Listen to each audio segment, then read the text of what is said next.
அண்மை செய்தி. தமிழ்நாட்டில் 18 ராம்சர் அங்கீகாரம் பெற்ற நீர்நிலைகள், சதுப்பு நிலங்கள், பழவேற்காடு ஏரியில் விநாயகர் சிலைகளை கரைக்க தடை விதிக்கப்பட்டிருக்கிறது.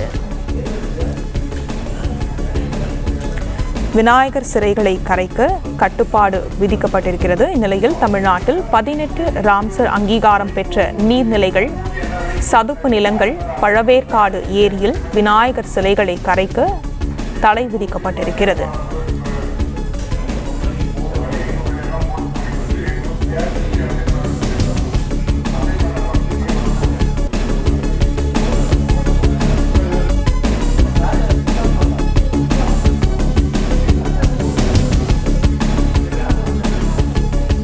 தமிழ்நாட்டில் விநாயகர் சிலைகளை கரைக்க கட்டுப்பாடு விதிக்கப்பட்டிருக்கிறது. இந்நிலையில் தமிழ்நாட்டில் 18 ராம்சர் அங்கீகாரம் பெற்ற நீர்நிலைகள், சதுப்பு நிலங்கள், பழவேற்காடு ஏரியில் விநாயகர் சிலைகளை கரைக்க தடை விதிக்கப்பட்டிருக்கிறது.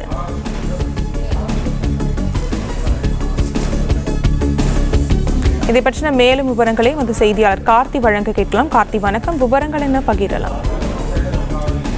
தமிழகத்தில் நாளை முதல் விநாயகர் சதுர்த்தி கொண்டாடப்பட இருக்கிறது. விநாயகர் சதுர்த்திக்கு வைக்கக்கூடிய விநாயகர் சிலைகளை அடுத்த 3 நாளிலிருந்து 7 நாட்கள் வரையில் நீர்நிலைகளை கரைப்பது வழக்கம். அதற்கு தற்போது மாசு கட்டுப்பாட்டு வாரியம் பல்வேறு சுற்றறிக்கைகள், அதற்கான வழிமுறைகள் ஆகியவற்றை வெளியிட்டிருக்கிறது.